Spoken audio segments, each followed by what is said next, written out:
안녕하십니까 더부영편 여러분. 국가공인 청소년 상담사 상급 1차 필기시험을 위한 모의 문제집 풀이 시간입니다. 오늘은 두 번째 과목인 집단 상담론의 두 번째 시간입니다. 교재 위치는 여러분 가지고 있는 교재 103페이지가 되겠습니다. 오늘은 지난 시간에 이어서 26번째 26번 문제부터 풀이하도록 하겠습니다. 문제 제가 한번 읽어보겠습니다. 다음 중 집단 구성원의 문제 행동과 이에 대한 상담자의 대처 방식이 잘못된 것은 상담자의 어떤 기법적인 측면이라든가 자질적인 부분에 대해서 잘못 짝지어진 것을 찾는 겁니다. 답은 4번입니다. 4번이 왜 틀렸는지 한번 살펴보고 나머지 이제 1번, 2번, 3번, 그 다음에 5번에 맞는 얘기도 잠깐 언급하겠습니다. 4번에 보면 이렇게 돼 있어요. 자신의 느낌보다는 사실 중심의 이야기를 늘어놓는 구성원의 경우, 그러니까 일단 뭐 내담자 자체가 지지를 했다는 얘기죠. 그래서 거기에 대해서 공감적 이해를 통해 구성원의 과거에 초점을 맞추고 그 경험을 탐색하도록 한다. 이렇게 해서 과거 경험에 또는 과거에 초점을 맞춘다라고 하는 것이 우리가 일반적으로 상담은 now and here, 지금 여기라고 하는 기법을 사용하죠. 꼭 그게 뭐 게슈탈트 기법뿐만 아니라 특히 집단 상담 같은 경우에는 현재 여기서 다루는 것이 굉장히 중요하고 또 그러한 내용을 가지고서 집단 응징력을 가지고 문제를 해결하는 것인데, 지금 보기에 나와 있는 것처럼 좀 더 명백하게 뭐 과거에 초점을 맞춘다 이렇게 함으로 해서 어떤 그 시점 부분에 있어서 조금 부적절한 그러한 내용입니다. 그래서 내담자가 자신의 느낌보다는 사실에 대한 중심적이 있을 때 거기에 대해서 공감적 이해를 함에 있어서 그것은 과거가 아니라 now and here, 현재 여기를 초점을 맞춰서 진행하는 것이 좋겠다 이런 얘기니까 적절하지 못한 대처 방식으로는 26번에 4번이 되겠습니다. 그리고 나머지 부분에 대해서는 맞는 얘기니까 여러분 한번 읽어보시는 걸로 하도록 하겠습니다. 그 다음 27번입니다. 집단 평가 방법 중, 뭐 여기서 말하는 집단 평가 방법이란 말 자체가 뭐 다른 말은 아니에요. 사실 뭐 집단 평가 방법 이 자체가 집단 상담이라고 보시면 돼요. 이러한 상담 장면 중에서 집단 구성원이 동료 집단 구성원의 질문에 즉흥적으로 떠오르는 단어를 모두 종이에 쓰게 하거나 또 한 명의 대표자가 칠판에 적게 하는 것으로 해서 우리가 일반적으로 뭐 구스타프 융이 많이 시도했던 단어 연상법 이렇게 되겠죠. 그래서 연관을 하셔서 어떤 내면적인 상황을 찾아내는 방법인데요. 바로 여기서 말하는 것은 정신분석적 기법에서 나온 단어 연상법에 대한 설명입니다. 27번 문제, 그렇게 어렵지 않았던 문제죠. 다음 문제로 갑니다. 28번입니다. 다음 중 집단 역동에 영향을 주는 요인으로 옳은 것끼리 묶은 것입니다. 자, 옳은 것끼리 묶은 내용입니다. 여기 보면 기억입니다. 집단 상담자와 그 구성원들이 상담의 목적을 명확하게 이해하고 있는지를 하는 것이 중요하다라고 해서 맞는 얘기죠. 상담의 목적을 서로가 명확하게 이해하고 있다는 것은 굉장히 중요한 거니까 맞는 얘기인 것 같고요. 그 다음에 니은 볼까요? 집단의 크기가 너무 크면 구성원들의 집단에 대한 부담이 가지게 되고, 이게 집단이 크게 되면 물론 우리가 가지고 있는 뭐 집단 상담에 있어서 집단의 크기라고 하는 것이 만약에 크다면은 부담감이라고 하는 부분에 있어서는 사실 뭐 여러 명이 있는 곳에서 한 개인의 문제이기 때문에 사실 부담감 자체는 좀 떨어지는 부분이 있어요. 뭐 다른 집단의 크기 때문에 가지고 있는 단점도 굉장히 많고, 그렇지만 또 장점으로 봤을 때는 부담감이 줄어든다는, 내담자 입장에서 보는 거죠. 부담자가 줄어든다라고 하는 입장에 있어서는 하나의 장점으로 우리가 얘기할 수가 있겠습니다. 그러니까 이것은 거꾸로 얘기했다 이렇게 되는 거고요. 그 다음 디귿 해볼까요? 디귿. 집단의 회기가 너무 길면 구성원들이 자칫 지루함을 느낄 수 있다. 자, 이것은 우리가 집단에 있어서 회기라고 하는 부분을 좀 이해할 필요가 있어요. 뭐냐면 회기에 있어서 우리가 소요되는 시간을 얘기할 텐데, 뭐냐면 이렇게 회기 내에 어떤 한 회기 내에서 우리가 예를 들면 하루에 1회기에 뭐 3시간을 한다, 6시간 한다, 5시간 한다 이렇게 얘기하는 회기 내 시간을 얘기하는 거고요.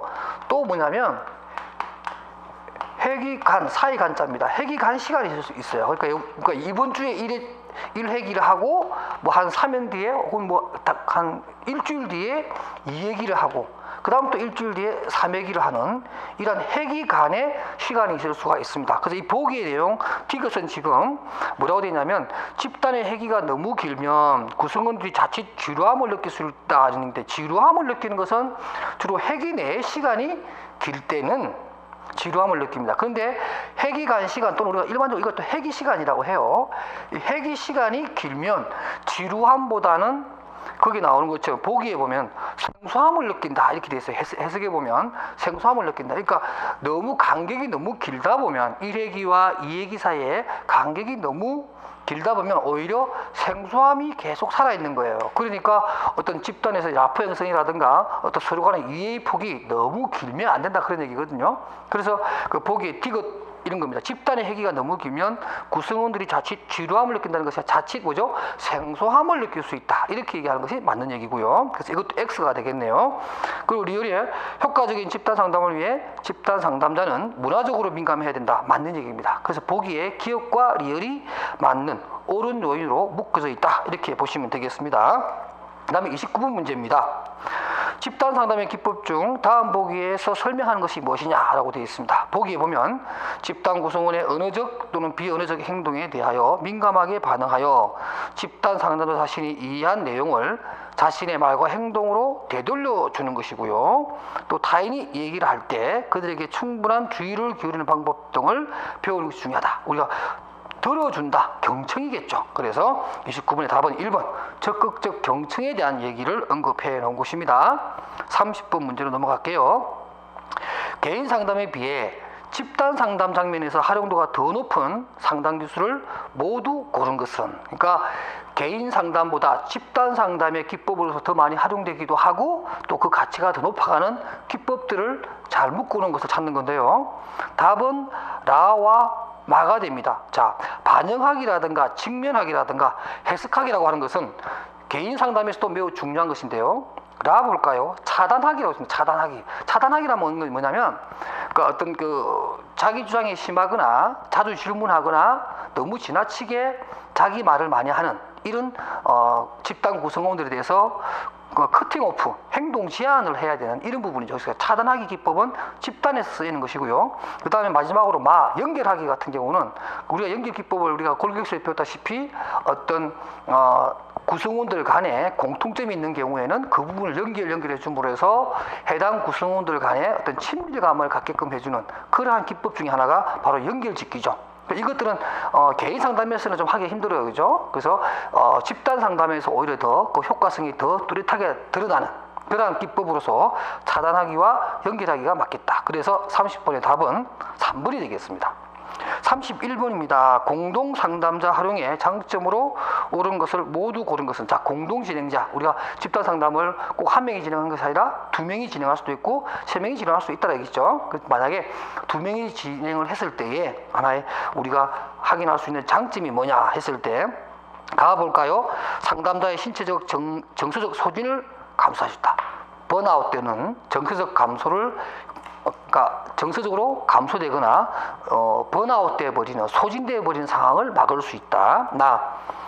역할을 분담함으로써 집단 활동을 효율적으로 끌을 수 있다. 맞는 얘기고요. 다 볼까요? 각자의 전문성을 적절하게 활용할 경우에 집단 역동을 활성화시킬 수 있다. 이것도 맞는 얘기네요. 라 볼까요? 서로 다른 관점을 교환함으로써 보다 효과적인 방안을 모색할 수 있다. 지금 여기 질문 나온 내용 네 가지는 다 공동 진행에 있어서의 장점을 다 옳게 언급한 겁니다. 다 해당되는 겁니다. 그럼 32번입니다. 개방 집단에 관한 설명으로 옳은 것입니다. 개방 집단에 관한 것. 자, 우리가 개방 집단이라는 것과 폐쇄적 집단에 대해서 우리가 장단점을 잘 알고 있는데 개방 집단에 있어서 특히 뭐냐면 1번 볼까요? 집단 응집력이 쉽게 높아진다. 이게 폐쇄적 집단의 장점이죠. 답이 아니고 2번 학교 집단 상담 형태로 적합하다. 학교 집단 상담도 뭐냐면 폐쇄적 집단이 좋을 수가 있어요. 꼭 이게 개방 집단에만 장점으로 부각되는 건 아니니까 적절하지 못하겠고. 그래서 3번에 새로운 집단의 참여와 탈퇴가 어렵다. 개방형은 거꾸로죠. 쉽게 구성되어 있다. 4번 집단원들 간의 친밀감을 빨리 정진시킬 수 있다. 이것도 역시 마찬가지로 폐쇄형의 장점이지 개방형의 장점은 아닙니다. 마지막으로 볼까요? 새로운 집단원 참여에 따른 집단 구조의 불안정성을 치료적으로 활용하는 전략이 필요하다. 자, 개방형은 새로운 참여자가 중간에 올 수 있기 때문에 사실은 어떤 그 집단 구조의 불안정성을 가져올 수도 있고 여러 가지 어떤 집단 풍토 내지는 집단 역동성이 일단 깨질 위험이 있어요. 그렇기 때문에 거기에 대해서 역설적으로 말하면 오히려 더 치료적으로 활용하는 전략으로서 오히려 긴장감을 줌으로 해서 어떤 국면을 전환하는 그런 장점으로도 쓰일 수 있다. 이렇게 아주 적극적으로 해석한 내용입니다. 그래서 32번의 답은 5번이 가장 가까운 답으로 볼 수가 있겠습니다. 33번입니다. 생산적인 집단 형성을 방해하는 집단원의 문제 행동으로 볼 수 없는 것을, 자, 문제 행동으로 볼 수 있는 것도 찾아야 되고 문제일 수 없는 것 찾아야 되는데 없는 것을 찾는 겁니다.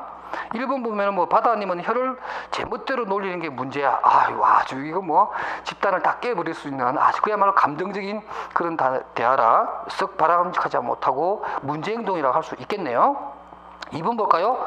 나무님 이야기에 내가 막 눈물이 나고 슬퍼요. 자, 이거는 집단들 간에 서로의 어떤 감정의 교류가 오가는 매우 바람직한 대화 내용이라고 할 수 있습니다. 그래서 감정이입을 할 수 있을 것이고 상대방의 어떤 내용에 대해서 인지적이든 정서적이든 받아들일 준비가 돼 있고 거기에 대해서 적절한 반응을 보인다. 이렇게 봄으로 해서 이분의 대화 내용은 문제 행동이 아니라 바람직한 행동이다. 신뢰감을 쌓을 수 있는 매우 중요하고 좋은 어떤 피드백이다. 이렇게 볼 수가 있겠습니다. 그럼 자연스럽게 나머지 3, 4, 5 같은 경우에는 조금은 공격적이거나 아니면 어떤 특정한 구성원들에게 부담감을 주는 그런 얘기로 되어 있습니다. 그래서 33번의 답은 2번이 되겠습니다. 그 다음에 34번입니다. 다음 중 집단 상담자가 자기 개방을 할 때 고려해야 할 사항으로 옳지 못한 것은 가지고 3번이 올바르지 못한 것인데요. 왜 그런지 볼까요? 집단 구성원보다 집단 상담자의 적극적인 자기 개방이 훨씬 더 중요하다. 자, 구성원들이 먼저 자기 개방을 하고 자발적으로 촉진적인 관계를 이끌어갈 수 있도록 해주고 집단 진행자는 조력가로서의 역할을 해줘야 되는데 주어진 지문에는 집단 상담자, 진행자가 더더욱 적극적으로 자기 개방, 자기 노출을 해야 된다? 이건 조금 추격이 전도됐죠, 그죠? 그래서 조력자 입장에서 부분적으로 자기 개방을 하는 것이 좋지 먼저 나서는 것은 모양새가 좋지 않습니다. 이거 사실 문제 속에 답이 보이는 거죠. 3번입니다. 35번입니다. 다음 중 공동 상담자의 특징에 해당하지 않는 모든 것 고르시오. 않는 것을 모두 고르시오. 이렇게 되어 있습니다. 그러니까 공동 진행자가 가지고 있는 그 어떤 진행에 있어서의 장점과 단점이 있는데 그 부분입니다. 그래서 볼게요. 자, 상담자의 소진 발생 가능성을 감소시킨다. 뭐 이것도 맞는 얘기잖아요. 그죠? 둘이 하니까 번아웃을 예방할 수 있다. 좋은 얘기고요. 나와볼까요? 상담자 한 명에게 급한 일이 생겼을 경우 역할 분담을 통해 다른 한 명이 집단을 이끌 수 있다. 실질적으로 이런 일이 있을 수 있어요. 그죠? 두 명이 진행하다가 한 사람이 어떤 일이 생겼을 때 자연스럽게 빠질 수가 있겠죠. 한 명일 때는 상담 전체가 스톱돼 버리는 이런 상황을 막을 수 있기 때문에 가와 나는 맞는 얘기고요. 다 볼까요? 주로 초심 상담자 2명이 함께 동일한 집단을 이끄는 행동을 한다. 자, 이게 집단 상담을 할 때 말이죠. 공동 진행을 할 때는 적어도 한 명 이상은 경험이 풍부하고 아주 전문적 지식을 갖추고 많은 임상적인 어떤 그런 경험이 있는 사람이 하는 게 좋겠죠. 나머지 한 사람은 좀 뭐 초심이라도 아는가 좀 경험이 일천해도 상관없는데 둘 다 일천해 버리면 어떤 상황이 벌어졌을 때 굉장히 당황하게 될 것이고 집단이 무너질 수가 있을 겁니다. 적절한 방법이 아니겠죠. 라합니다. 상담자 간 지나친 경쟁심은 집단 역동에 긍정적인 아니고 부정적 영향을 미친다. 이건 뭐 상식적인 얘기입니다. 넘어가도록 할게요. 36번입니다. 다음 중 동질 집단과 이질 집단에 대한 설명으로 옳은 것을 찾습니다. 옳은 것. 자, 1번에 보게 되면 동질 집단에서는 집단 구성원들 간의 다양한 상호작용. 자, 동질적인 집단에서는 다양한 상호작용보다는 좀 더 그죠? 심도 깊은 상호작용이 된다. 이렇게 얘기하는 게 맞을 것 같고요. 이질적인 집단에서의 장점 중에 하나는 다양한 상호작용이라고 할 수 있습니다. 그러니까 여기서 다양한이란 말이 뭐 심도 깊은 어떤 뭐죠? 좀 더 이렇게 심층적인 상호작용. 이렇게 해야 맞는 문장일 것 같고요. 2번은 맞습니다. 2번은 뭐 넘어가고요. 3번이 왜 틀렸는지 볼게요. 동질 집단에서는 집단 구성원들과 자기 노출의 기회가 너무 적어지고가 아니라 동질 집단의 경우에는 서로의 자기 노출이 쉬우니까 좀 더 적극적으로 자기 노출을 많이 하는 것이고요. 4번 볼까요? 동질 집단의 경우 동료 집단 구성원들과 친해지는데 많은 시간이 걸리며 동질적이니까 빨리 친밀감과 라포가 형성된다는 측면에서 시간이 오히려 적게 걸린다 이렇게 봐야 되고요. 5번입니다. 청소년이나 성인을 대상으로 할 경우 동질적인 집단 구성이 효과적이며 아동 대상 집단, 학생 집단 대상으로 하는 집단 산업의 경우에는 이질적으로 구성하는 것이 좋다 이렇게 되어 있는데요. 뭐 일반적으로 학생 상담이든 또는 뭐 아동만 빼고 일반적으로 성인 대상으로 하는 그러한 집단, 그러니까 아동기를 벗어난 청소년과 성인 대상으로 하는 이러한 집단 상담의 경우에는 뭐 혼성도 괜찮고요. 약간은 동질적인 부분을 갖추고 하는 게 좋아요. 그러니까 뭐 이질적인 경우가 좋다 이렇게 얘기할 수가 없는 거예요. 그러니까 뭐 성인의 경우에는 동질적이어야 된다. 그런 또 뭐 이질적인 이런 얘기는 없고요. 하나 분명한 것은 성 부분입니다. 성. 그러니까 성의 어떤 구성입니다. 그럴 경우에 일반적으로 아동기 때 하는 집단의 경우에는 동일성으로 하는 것이 낫다. 이렇게 얘기가 나오고요. 동일성이 낫다. 이렇게 얘기하고 그 다음에 청소년기와 성인기에서 하는 상담에 있어서 집단 구성원의 성의 구성은 약간 혼성으로 하는 게 낫다. 뭐 이렇게 얘기를 합니다. 뭐 그 정도의 차이점이 있지.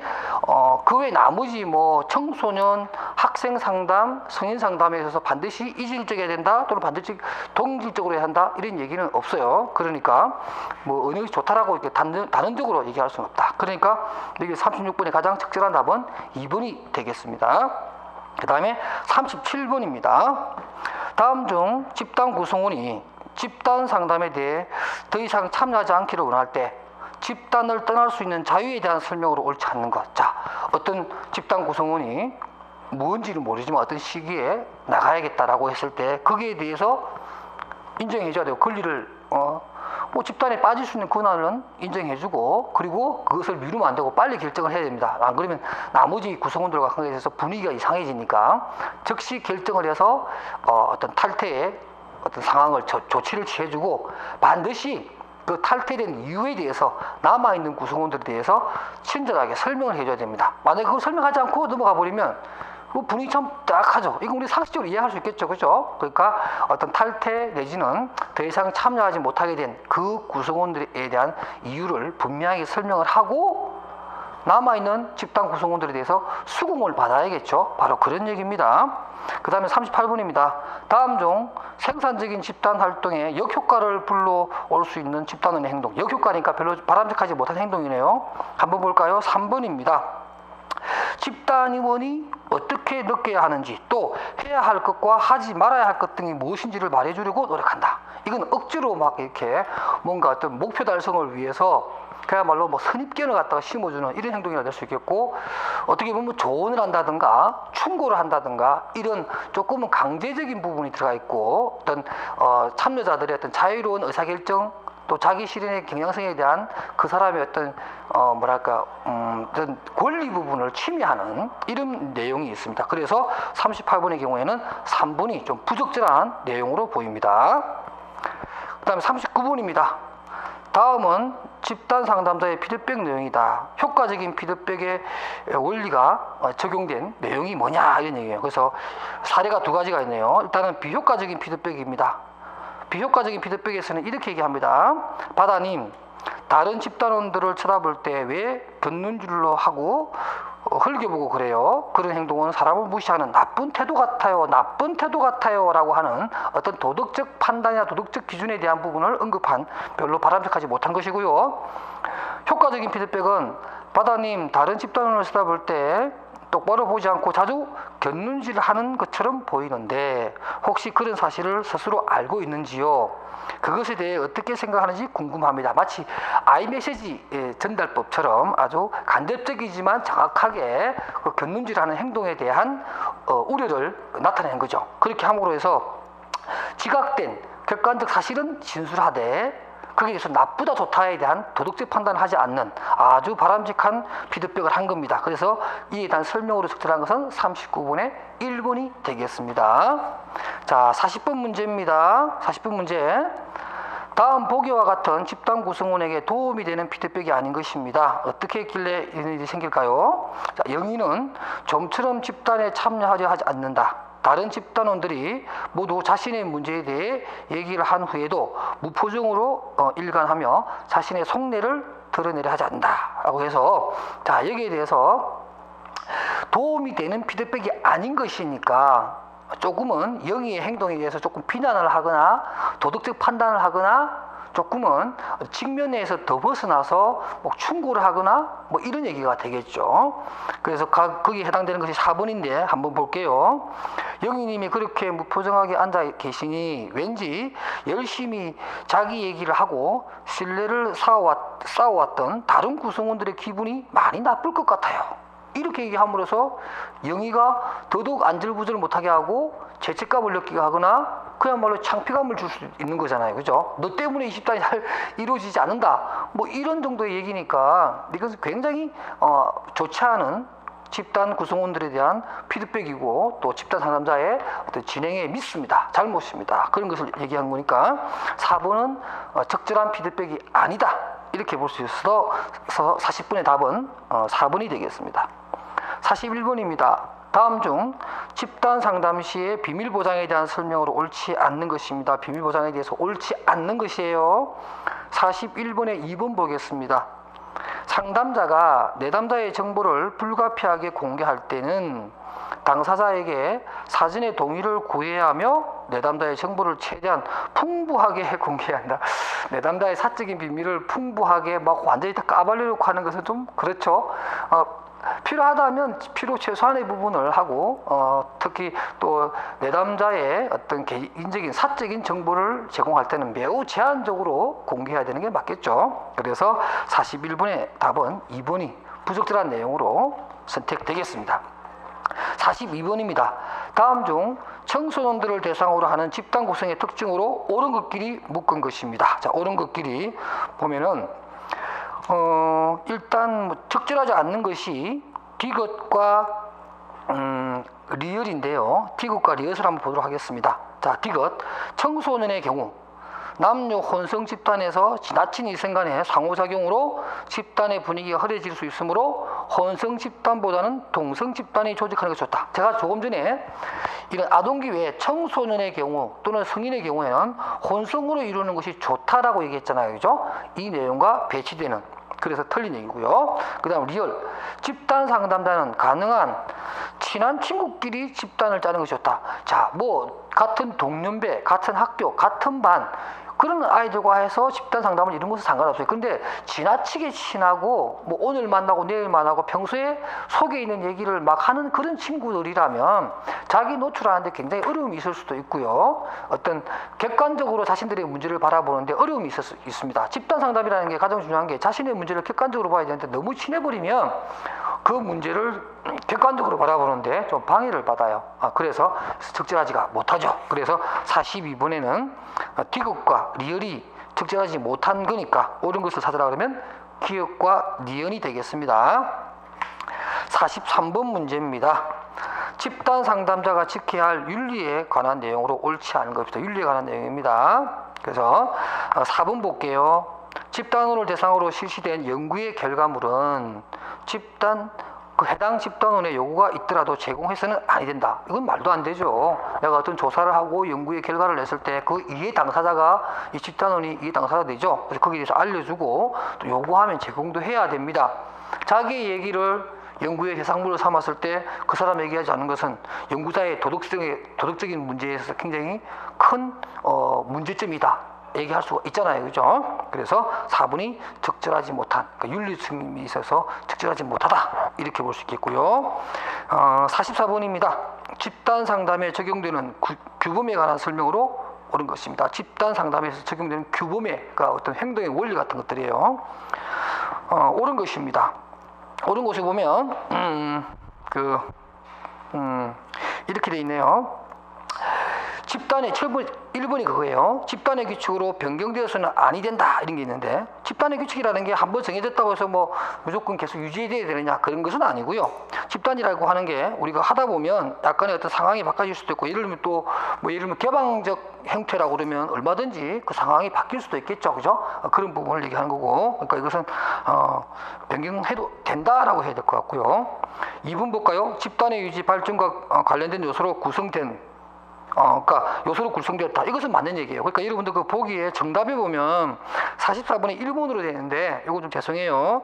44분의 문제, 그거 1번으로 되어 있는 거 있죠? 44분 문제를 1번으로 되어 있는 것을 여러분들 2번으로 좀 고쳐주시기 바랍니다. 이것은 잘못된 답이에요. 3번도 이제 틀린 얘기인데, 집단은 개개인의 목표 달성에 필수 요소가 된다. 개개인의 목표 달성이 아니라 그 집단 자체의 목표 달성에 도움이 되는 필수 요소로서 규범이 작용돼야 될 것이고요. 그의 나머지는 다 그런 내용인데 다 틀린 내용입니다. 또 4번에 보면 이런 거 있잖아요. 집단은 상호작용을 바탕으로 진행하는 것이므로 규범은 명시화하지 않아야 된다. 명시해야죠. 5번, 집단원들 스스로 규범을 정하는 것보다 집단 초기에 집단 상담자가 정하여 제시해야 한다. 아니라 이 규범 같은 경우는요, 특히 구조화에 있어서 행동에 대한 규범화 같은 경우는 상담자와 집단 구성원들 간의 상호 협의를 통해서 적절한 행동 규범을 만드는 게 중요하거든요. 그래서 2번을 제외한 1번, 3번, 4번, 5번이 적절하지 못하다, 이렇게 볼 수가 있겠습니다. 44번 문제 답 좀 고쳐주시기 바랍니다. 자, 이렇게 해서 또 우리가 집단 상담론 두 번째 시간, 전체로 봐서는 10번째 차시의 문제풀이 시간을 모두 마쳤습니다. 여러분 고생하셨고요. 다음번 시간에 또 만나도록 하겠습니다. 여러분 안녕히 계십시오.